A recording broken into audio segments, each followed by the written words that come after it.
మందు దేవుని యొక్క వాక్య భాగంలో పరిశుద్ధ గ్రంథంలో ఈ దిన భాగాన్ని మనం ధ్యానిస్తూ వచ్చినట్లయితే, దేవుని వాక్యంలో జనముల్లో బుద్ధిమంతులు అనేకులకు బోధించుదురు గాని వారు బహుదినములు కట్టడం వలన అగ్ని వలన కృంగి చెరపట్టబడి హింసించబడి దోచబడుదురు.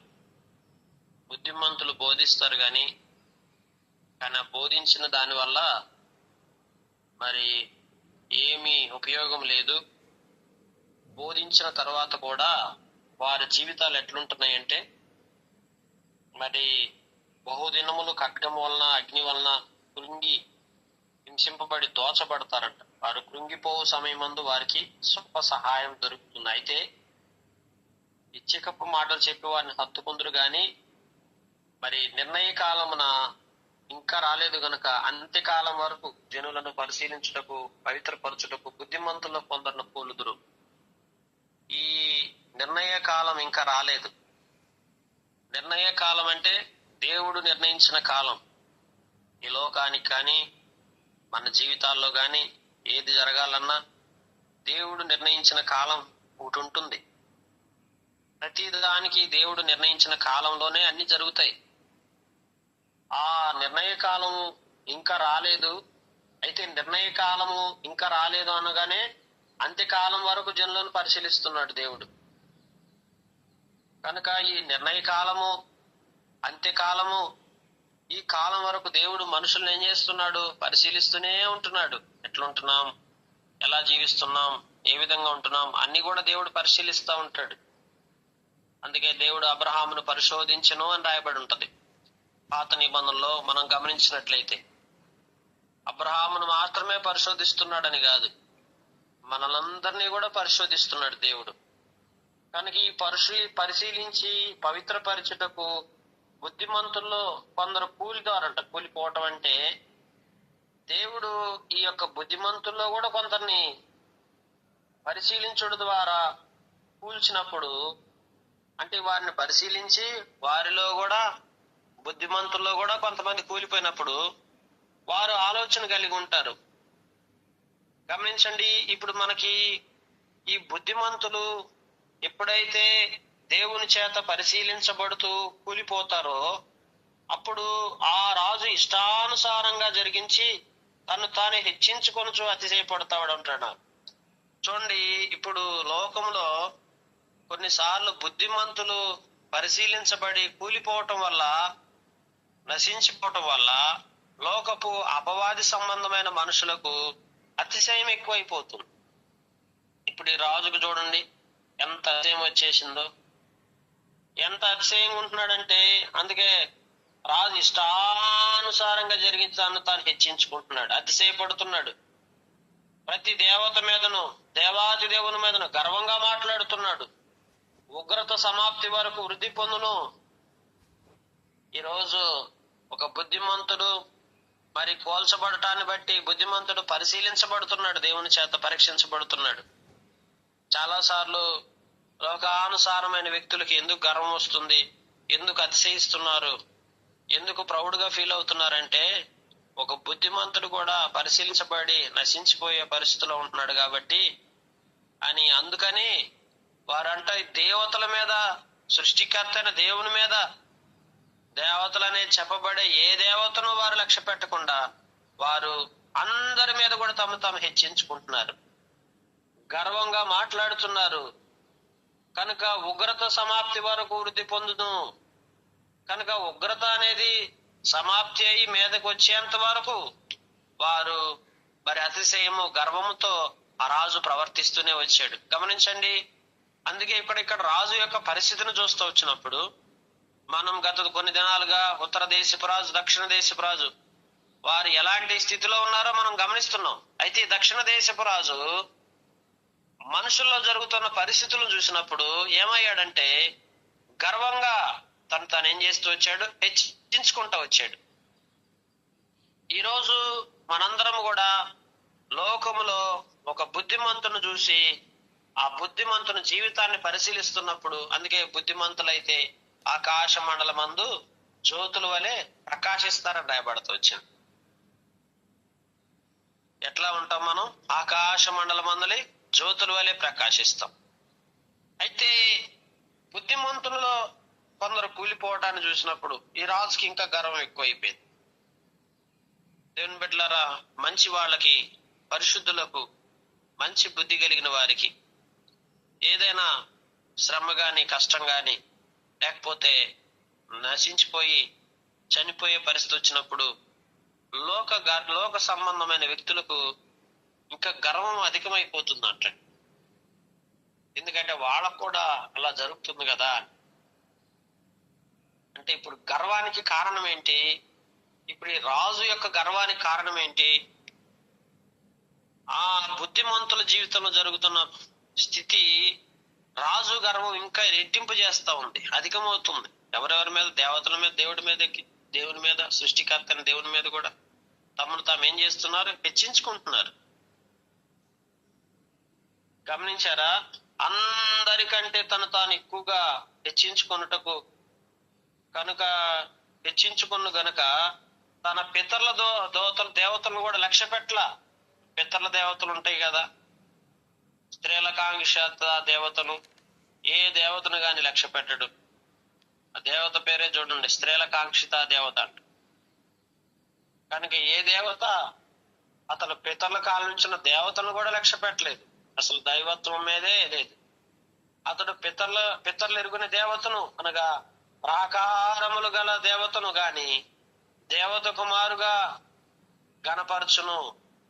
బంగారును, వెండిని, విలువ గల రాళ్లను, మనోహరమైన వస్తువులను అర్పించి ఆ దేవతను గణపరచును. అయితే ఇక్కడ మరి పితరులు ఎరుగని దేవత, ప్రాకారములు గల దేవత, వారి దేవతకు మారుగా గణపరచును. అంటే ఇక్కడ పితరుల దేవతలు కూడా కాదనుకొని మరొక దేవతను తీసుకొచ్చుకున్నాడు.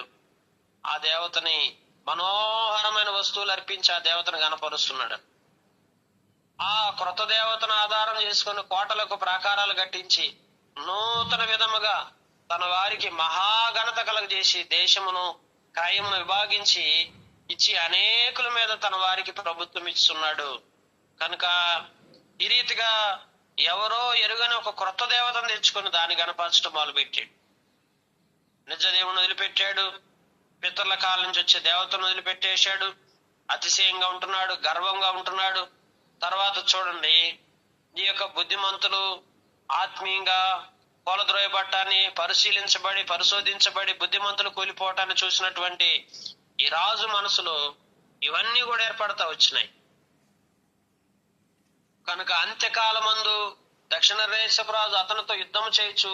మరి ఉత్తర దేశపు రాజు రథములను, గుర్రప్రవతులను, అనేకమైన ఓడలు సమకూర్చుకొని తుఫాను వలె అతని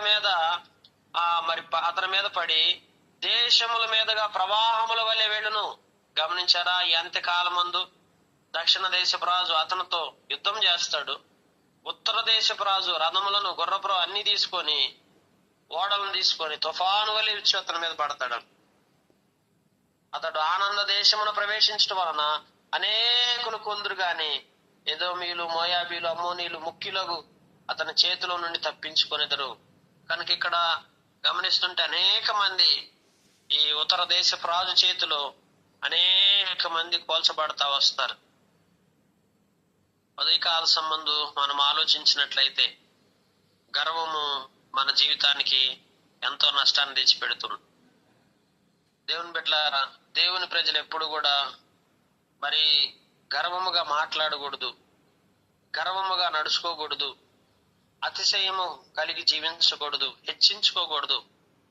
మనల్ని మనం హెచ్చించుకుంటే దేవుడు మనల్ని తగ్గిస్తాడు. అతిశయంగా ఎక్కడా ఉండకూడదు. అతిశయించువాడు ప్రభువునందే అతిశయించాలి. ఇక మిగిలిన ఏ విషయాలందు మనం అతిశయించకూడదు, గర్వించకూడదు. గర్వము నానా రీతులుగా ఉంటుంది. మానవ జీవితంలో ఎన్నో రకాలైన గర్వం మనలోకి వచ్చే అవకాశాలు ఉన్నాయి. ఈ యొక్క హిజ్కియాని మీరు తీసుకున్నప్పుడు, హిజ్కియా కూడా రాజుగా ఉన్నప్పుడు చాలా గర్వంగా ప్రవర్తిస్తూ వచ్చున్నాడు. దేవుడు హిజ్కియాని తన గర్వాన్ని చూస్తూ వచ్చాడు. బైబిల్లో చాలా మంది, పాత నిబంధనలో చాలా మంది రాజులు గర్వించి నష్టపోయిన రాజులు చాలా మంది కనిపిస్తారు మనకి. ఇక్కడ పరిశుద్ధ గ్రంథంలో ఈ దక్షిణ దేశపు రాజు కూడా గర్వించి ఏమవుతూ వచ్చాడు? నష్టపోయాడు. ఎందుకంటే ఉత్తర దేశపు రాజు ఎలా ఉన్నాడంటే, మరి వాస్తవికంగా రథాలని గుర్రాలని అన్ని సమకూర్చుకుని తుఫాన్లాగా అతని మీద వచ్చి పడ్డాడు. ఆనంద దేశం అనేకులు కోల్చబడతా వచ్చారు. కనుక ఇతర దేశాల మీదకి సేన పంపించినప్పుడు ఐగుప్తు సహా తప్పించుకొని నేరదు. విలువ గల సమస్త వెండి వస్తువులు, ఐగుప్తు యొక్క విలువ గల వస్తువులన్నిటినీ వశపరుచుకొని లూబీలను కూషీలను తన పాద సేవకులుగా చేసేసుకున్నారు. తూర్పు నుండి ఉత్తరము నుండి వర్తమానములు వచ్చి ఆ యొక్క కలతపరుస్తూ అత్యాగ్రహం కలిగి అనేకులను పాడు చేయుటకు నశింపజేయుటకు అతడు బయలుదేరాడు. అనేక మందిని పాడు చేస్తూ వచ్చాడు. దేవుని బిడ్డలారా గమనించండి, డేరాలు, సముద్రాలు ఆ యొక్క పరిశుద్ధ ఆనందము గల పర్వతమునకు మధ్య వేచు, అయితే అతనికి నాశనము రాకుండాటకై సహాయం చేయవాడు ఎవడనూ లేకపోయిను.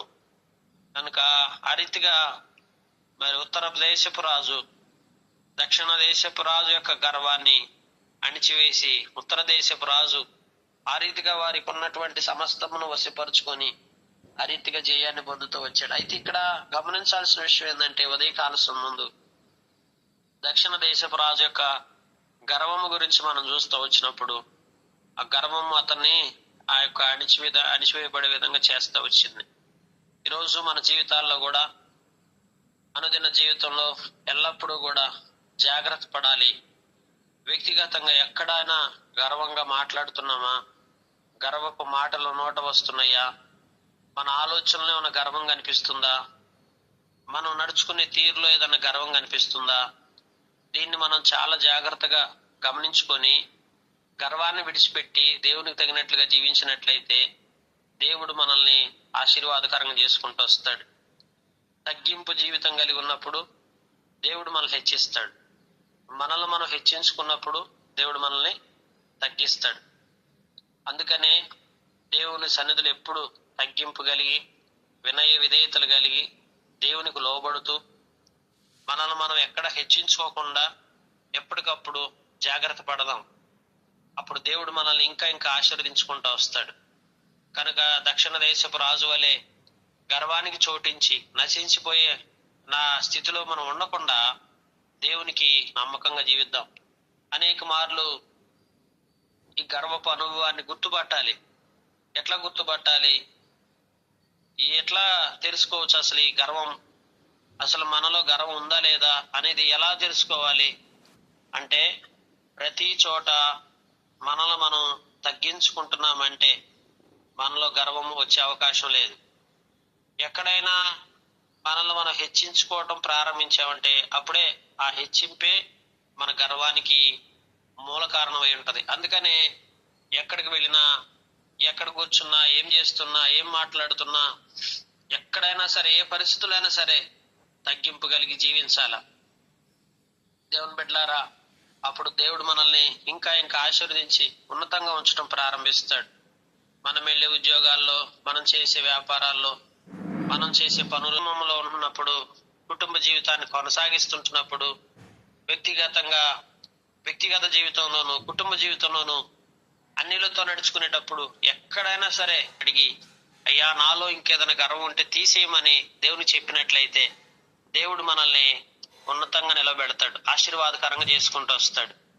కనుక ప్రతి చోట కొన్నిసార్లు మనము హెచ్చించుకునే అనుభవం ఉన్నప్పుడు ఏమవుతుందంటే తెలియకుండానే గర్వం వస్తుంది.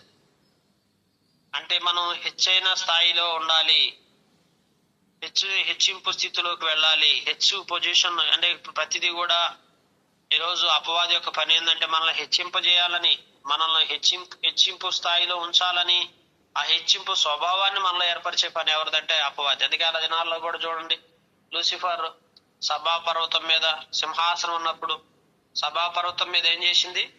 ఆ సభాపర్వతం మీద నేనెందుకు కూర్చోకూడదు అనుకుని తానేం చేసింది? హెచ్చించుకుంది. అక్కడే సమస్య మొదలైంది. వాస్తవికంగా ఆ మనసు లూసిఫర్కి వచ్చి ఉండకపోతే అసలు ఈ యొక్క మరి స్థితి మనకు వచ్చేది కాదు. అపవాది అనేది వాడు అసలు ఉండేవాడు కాదు, దుష్టుడు అనేవాడు ఉండేవాడు కాదు. ఎందుకంటే అపవాది ఈ రోజు మనుషుల జీవితాల్లో ఎంత పాడు చేస్తుందో చూడండి. ఎందుకు ఇంతగా అంటే అసలు కారణం అంతా చూస్తే, మొత్తం చూస్తే లూసిఫర్ యొక్క హెచ్చింపే. అదే దేవుని సన్నిధిలో ఒక ప్రధాన దూతగా ఏర్పరచబడినప్పుడు లూసిఫర్ తన యొక్క స్థానంలో తాను ఉంటూ తగ్గించుకొని వినయ విధేయతలు కలిగి దేవుడికి లోబడతా, లూసిఫర్ అలా ఉండి దేవదూతలందరినీ కూడా లూసిఫర్ మరి ఆత్మీయంగా బలోపేతం చేసి దేవునికి విధేయత చూపించే విధంగా నేర్పించాల్సిన బదులు లూసిఫర్ ఏం చేస్తా వచ్చిందంటే తన స్థానాన్ని దేవుడితో సమానమైన స్థానంగా తను హెచ్చించుకొని లూసిఫర్ అక్కడి నుంచి ఇక్కడ కింద పడద్రోయబడతా వచ్చాడు. ఇంత జరగటానికి కారణం ఏంటి? అసలు ఈ సృష్టి యావత్తులో ఈరోజు దేవుని వాక్యంలో మనం చూస్తుంటున్నప్పుడు పరిశుద్ధతకు విరోధముగా క్రీస్తు విరోధి తయారవటానికి కారణం ఏంటి? యేసు క్రీస్తు ప్రభువారు పరిశుద్ధ దేవుడు అయితే యేసు క్రీస్తు ప్రభువారికి విరోధిగా మరి ఆ క్రీస్తు విరోధి లేవటానికి కారణం ఏంటంటే ఏకైక కారణం ఒకటే, తాను హెచ్చించుకోవటం. కనుక ఇది అసలు సర్వ సృష్టి యొక్క వినాశనానికి కారణం ఈ యొక్క హెచ్చింపే.